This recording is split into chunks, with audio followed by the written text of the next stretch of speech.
深夜，寝室楼微信群有人问宿管阿姨怎么还没来查寝。阿姨平时为人特别负责，每晚熄灯前雷打不动的查寝，到点就锁门。大家正讨论间，203忽然发消息，阿姨死了。我嘎的，看到这条消息，我赶紧回复@203，这个玩笑不合适吧？虽然宿管阿姨严厉了点，可这么咒别人，我觉得挺不好的。我发完，其他女生也跟着纷纷吐槽。502@203，大半夜的别吓人，我胆子小。501，就是啊，我回来的时候还看到她了。303，有病。我们这栋楼住的都是大4临近毕业的学生，虽然有5层，但实际上只有几间宿舍住了人。我找的实习单位离学校很近，便一直住校。在大家的一片指责后，我还是忍不住问了一句：@203，大半夜的你怎么开这种玩笑啊？是不是心情不好？难道是失恋了，或者毕业论文不顺利？我对203有点印象，她很漂亮，好像是艺术系的。我正想着，便见她又发了条消息：203，没开玩笑，真嘎了。说完，她在群里发了张照片，只见阿姨正坐在她的单人床上，她身上穿着的睡衣全是大片的血迹。最可怕的是宿管阿姨的脸，眼睛瞪得大大的，直勾勾地瞧着拍照的人。看完照片，我的心一下子提到了嗓子眼。203，她好端端的，为什么要嘎人呢？受到惊吓的不止我一个，一瞬间所有人都没再说话。过了一会儿，203又在群里发了条消息：嘻嘻，刚看完鬼片有点害怕，忍不住跟大家开个玩笑，吓唬一下你们，别介意呀。说完，他接着发了张照片出来，点开一看，是一部最近很火的恐怖片截图。我感觉有些无语，这种玩笑可不怎么好笑，尤其是现在都11点多了。不过没事就好。可是那张照片怎么解释呢？想了想，我在群里问了出来，刚刚你发的照片怎么回事？阿姨平时挺严肃，我不信她会配合203摆拍这种照片，就为了跟我们开个玩笑。你忘了去年万圣节吗？当时整个学校搞活动，宿管阿姨为了参与优秀宿舍楼评选也参加了，我是那时候拍的。她这么一说，我想起来了，去年万圣节的时候，在学生会的组织下，学校搞了一场很大的活动。那天我本来也想参加的，但刚好遇上闺蜜生日就出去了，便错过了。我松了口气，其他人也在群里表达自己的不满。502，你吓死我了，下次别开这种玩笑了。501，有毛病吧？自己害怕就来吓我们，有没有公德心？见没事后，我又接着开始玩游戏。刚打完一局王者荣耀，忽然有人私聊我，是一直没说话的201。小将，我怀疑真的出事了。去年万圣节我跟宿管阿姨自拍过，我刚刚翻了照片，她那天穿的不是这身衣服。打开她发来的照片，我只觉眼前一黑。她说的没错，去年宿管阿姨穿的不是那套蓝色睡衣，而是白色的。照片里她身上和脸上虽然也是血迹斑斑，可是从她的血迹和妆容来看，能看出是化的妆。而刚刚203发的照片里，阿姨身上却很像真的血。我的心一下子又悬到了半空，我急忙去翻203刚刚发群里的照片，准备再仔细对比一下。只可惜在群里人骂完之后，他就火速撤回了。201，怎么办？要报警吗？可是没有证据，如果报警，警察来了之后发现虚惊一场，以后同学间见面难免尴尬。可不报警的话，万一是真的呢？要是宿管阿姨真的被203杀了，现在大半夜的，宿舍门也锁了，那我们其他人会不会是他下一个目标？思来想去，我忽然想到一件事，忙问201，你们系的辅导员是不是就住1楼？听说上个月因为教师宿舍满了，我们这栋暂时住进了一个新闻系的男辅导员。学校为了不影响我们，男辅导员被安排在1楼，也不知道他现在有没有搬走。我一提醒，201也想起来了，我有他微信，我问问，他就住1楼，我让他去看一下。201说完，我忙补了一句，先等一会儿，万一203也在1楼呢？如果203一直在1楼没走，那辅导员现在过去也很危险。我跟201一起煎熬的等了一会，直到10分钟后，201再次发消息过来，203他应该在房间，我听到他房间里有短视频的声音，还有他们房门有点问题，平时开门声比较大，要是他刚刚去1楼，我应该听得见开门的声音。既然人在，说不定是我俩想多了，更何况谁嘎了人还说出来，又不是疯子。过了一会儿，201发了张照片过来，我一下子认出来这是阿姨的宿舍。她正躺在床上，盖着被子，头上还有块湿毛巾，脸上也没看到血迹。辅导员刚刚看过了，说阿姨没事，她发烧了，所以今天没上来。阿姨让辅导员等下帮她查个寝。原来是这样。201说完，又在大群里发了一遍，阿姨生病了，让我们系的辅导员帮忙查寝，她等下会上来，大家都回自己宿舍吧。这下应该没问题了，我也放心了。洗漱完正准备接着玩游戏，忽然门外就传来了敲门声。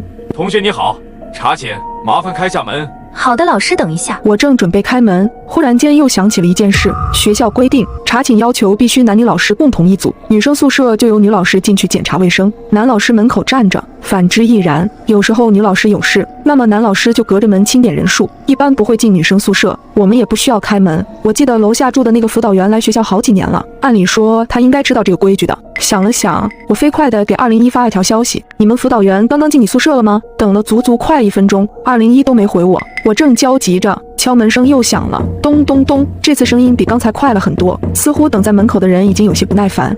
402的同学，你睡了吗？麻烦开下门。我飞快地给201发了条消息：你们辅导员刚刚进你宿舍了吗？等了足足快1分钟，201都没回我。我跟他之前对接工作的时候，他几乎消息都是秒回，就算上课也不例外。可现在怎么过去这么久了都没动静？我正焦急着，敲门声又响了，咚咚咚。402的同学，麻烦开下门。开还是不开？我的大脑飞快转动着，想了想，终于找到了一个蹩脚的理由。老师，我在卫生间，脚抽筋了，现在动不了。为了不让他拆穿，我特意把声音压得很低，让他以为就是从卫生间传来的。只听他说道：好的，那我先去楼上，等会儿再下来。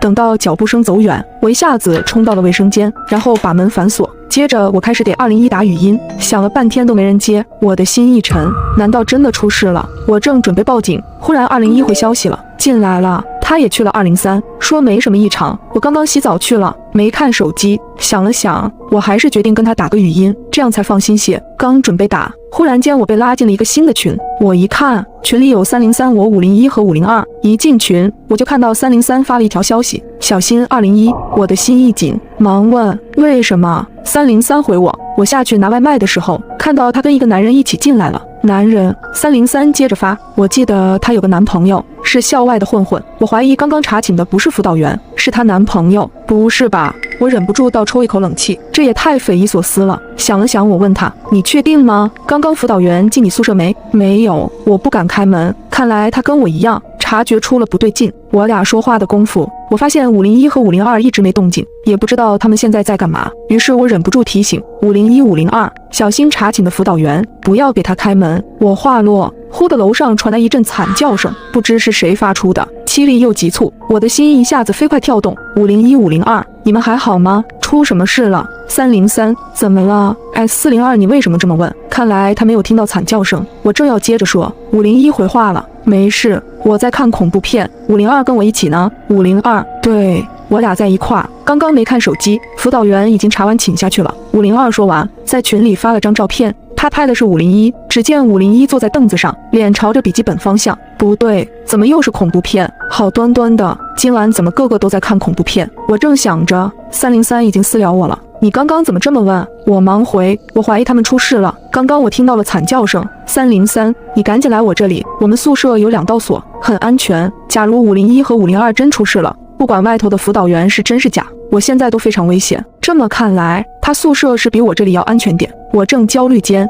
，303又继续催我，快点，我刚刚已经报警了，你来我这里，我们一起等警察来。我咬咬牙，拿起手机和充电器，便准备夺门而出。再不走，说不定就轮到我了。忽的手机又来了新的消息，是201发来的，不要相信303，他宿舍藏了个男人。不等我说话，201又发来了新的消息，303的男朋友是个混混，他现在就在303宿舍，你千万别过去。说完，他给我发了一张照片，照片中的主角的确就是303，在他旁边有一个戴着鸭舌帽的男人正低着头。201又发了条消息，我没骗你，你看照片右上角的时间，赫然就是今天。我再联想到刚刚的那个男人，要是这样的话，303很可能就是他的帮凶，那他让我去他宿舍，就是为了骗我出去。我抿了抿唇，那么你呢？你还是201吗？这句话发完，那边没有回复，而我再也不敢犹豫，马上报了警。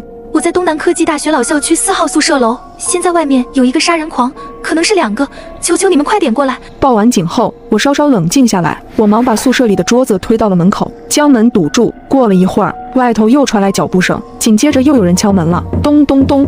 同学，5楼查完了，麻烦你开下门吧。一想到501和502可能都被他嘎了，我吓得牙齿都在打颤。我战战兢兢地回：老师不用开门了吧？我们宿舍就我一个人，你也听到我的声音了，我现在很安全。我说完，门外的男人笑了一下，那笑声很轻，带着明晃晃的嘲讽。怎么不用？501和502也说不用查，结果你猜怎么着？我吓得头皮发麻，只能干巴巴地顺着他的话问：怎么了？没办法，既然他们不听话，不肯开门，我只好亲自开门进去了。话刚落，房门就是一声巨响，似乎是有什么东西在用力砸门。我壮着胆子，小心翼翼地透过猫眼去看外头的男人。他穿着一身全黑的衣服，戴着帽子和眼镜。只见他正低着头，手里拿着一把斧头，用力地砸门，而那把斧头上还带有鲜血。我下意识地按住房门，对着门外喊道：“我已经报警了，警察叔叔很快就要来了。”虽然嘴上这么说，可是我的身体在不停地打颤。忽然一阵手机铃声打断了男人砸门的声音停止，他接听了语音。他滑动语音的那一刻，我看清了，是203打来的。什么？好吧，那我现在就下去。说完，男人就匆匆离开了。发生什么事了？我正琢磨着，不一会门外再次传来脚步声，我的房门也被再次敲响。我从猫眼一看，正是303和他的混混男友。402，救命！快开门，求求你了！怎么办？救还是不救？这是201再次给我发来了消息，不要开门，千万别给他们开门，外面危险。我正看着手机，只听门外303的男友发出了惊恐的声音：“你别过来，求求你，放过我吧！”接着传来一声惨叫。当我再次看向猫眼，发现303的男友已经倒在了血泊之中。嘎人的正是刚才那个拿着斧头的男人，而他身后跟着的人正是203。随后他又举起手中的斧头，瞄准了303。